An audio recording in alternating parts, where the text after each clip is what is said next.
When a lion is part of a freak accident, a man saves him on a cliff. What happens next is not for the faint of heart. There was a gap just small enough for Thomas to try and get some air. He tried to steady his breathing. He knew that panicking wouldn't help anything, but the fact had crossed his mind that everyone in the nearby area would be busy trying to deal with the mudslide. They wouldn't be looking for him, and if he didn't get help soon, things could end badly for him. He was trapped, barely able to move as the thick mud engulfed him. But then, through the gap, a shadow passed by. A few seconds of silence followed before Thomas felt a heavy sensation through the mud and movement that made him hope he was being freed. He closed his eyes as he thought about his life and prayed this wasn't the end. The National Park Ranger had spent his life helping people and animals, and now he was the one in need of help. For some reason, one particular rescue came to mind, and he'd allowed himself to be distracted by the memory of the lion he saved on a cliff. He thought he saw sandy-colored fur through the gap, but he didn't know if it was his mind playing tricks. Either way, it had brought the memory to his mind, a welcome distraction from his terrifying situation. Thomas had always been the kind of person who would help anyone or anything.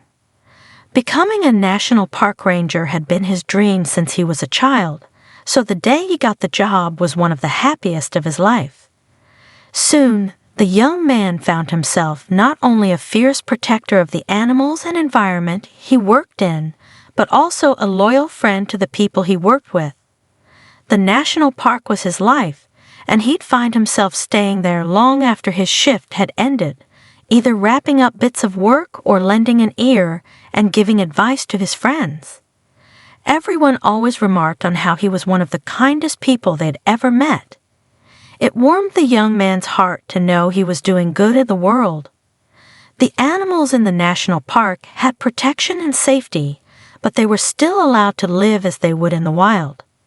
That meant that sometimes it was hard for Thomas to sit back and let nature take its course. He understood the importance of not intervening in most situations, but sometimes he wished he could. The animals couldn't become dependent on humans, though. If their populations were to increase in the wild, they had to live a natural life. The park simply provided safety from poachers and hunters. If someone was to ask him, he'd be hard-pressed to say what his favorite part of the job was because he truly loved it all. But one thing that always struck him as special was watching the lions. They were the only Asiatic lions left in the wild, and it was an honor to be able to see them up close so regularly. In the early mornings, you could catch them roaring and being more active before it got too hot, and as the sun set, he could spend forever watching them lay around in the last of the sunshine. Early one morning, Thomas headed out in his Jeep to do a sweep of the park, checking that everything was as it should be.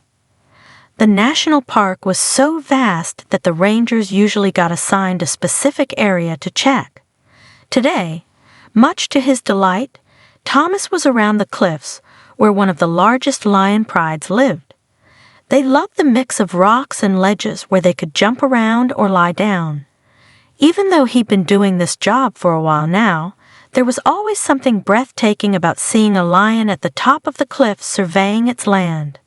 But it was dangerous territory too, and the cliffs could be unforgiving for adolescent lions not experienced enough to know the dangers.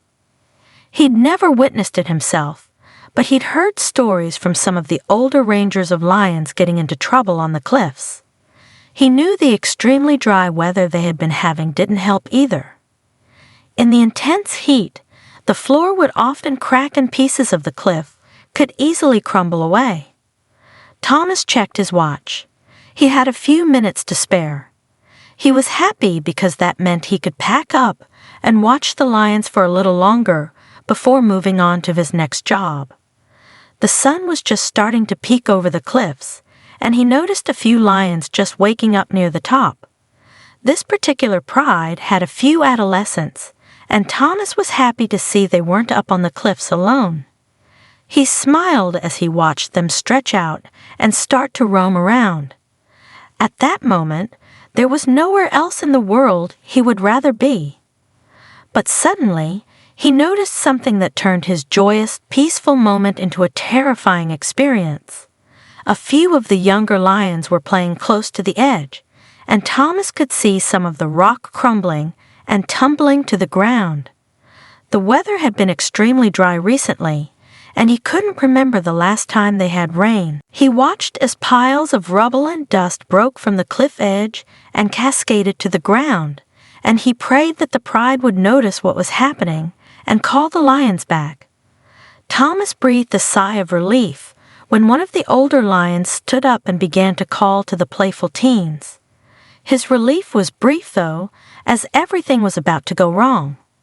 The adolescent lions were clearly testing their boundaries and ignored the calls of the older lion, not realizing the danger they were in. The older lion was determined not to be ignored, though, and stepped forward, roaring. The younger lions immediately stopped what they were doing and retreated, their game cut short.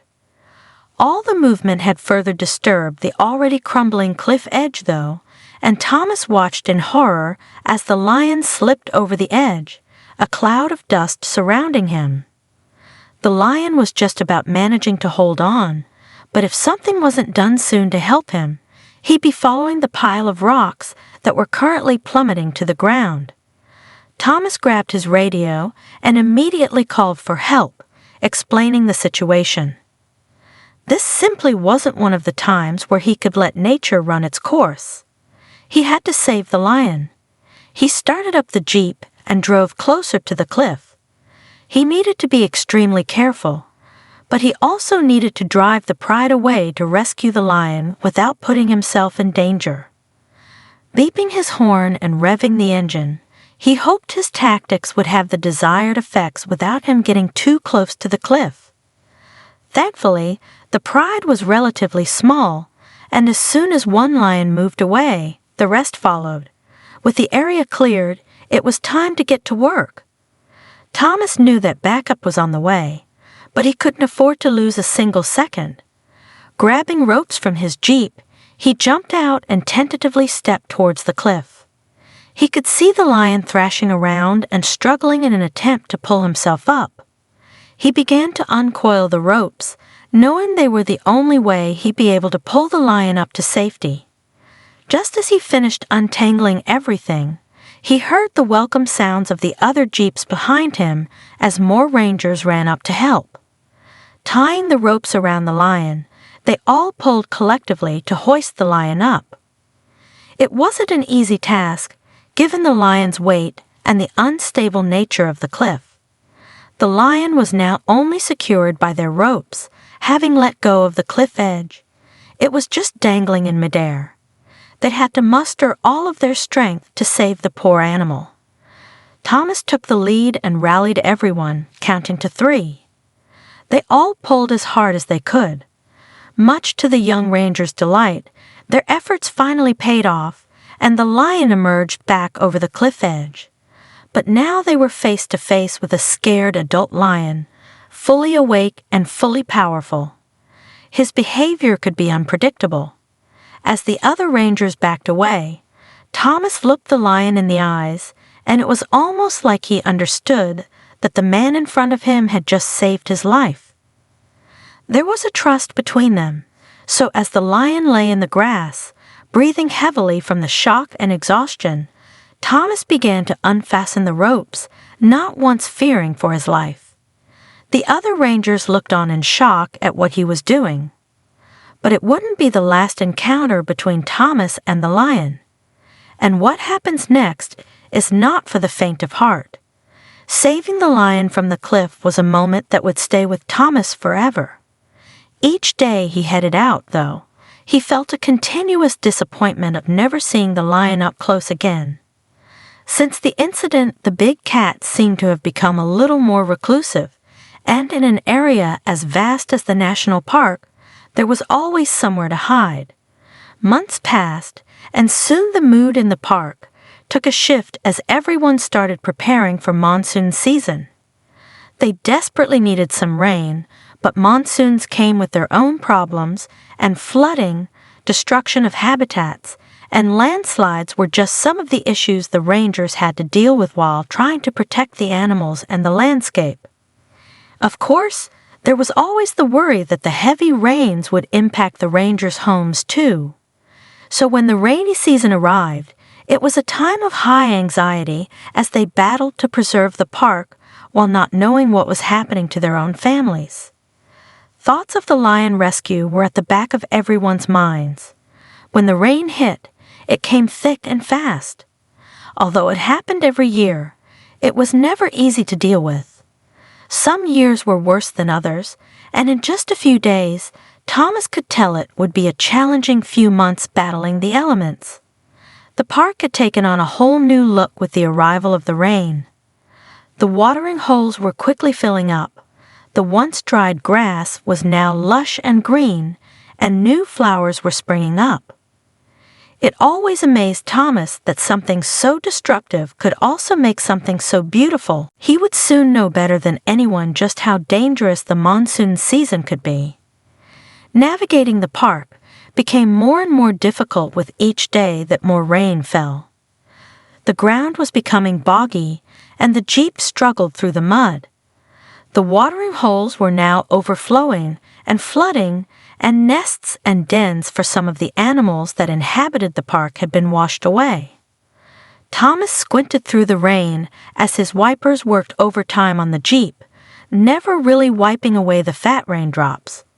He noticed what looked like a fallen tree in the distance, so he drove closer for a better look. Getting out of his jeep, he pulled his hood tight around his head as he inspected the tree. It was always worrying to see something like this. Just one tree of this size could be home to lots of animals, and now their habitat had been destroyed.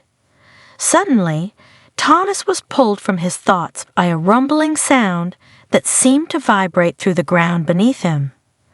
Glancing around for the source of the noise, he was shocked to see a wave of mud and other debris quickly heading his way. There had been a mudslide, and now it was too late to get back to the jeep. The young ranger felt panicked. He couldn't outrun the mudslide, and there was no high ground around that he could get to quickly enough. He climbed as high as he could on the fallen tree and held on tight. There was no way he could survive such a force of nature, but he had to at least try.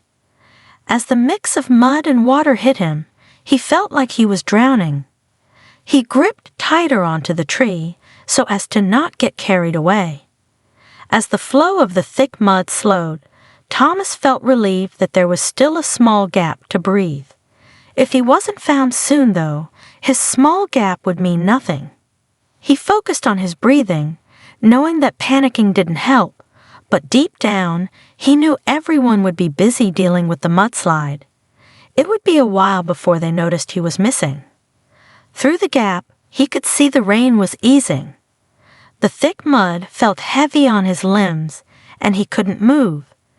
Everything seemed so quiet now the rain was stopping, but then he noticed a shadow block out his small light source.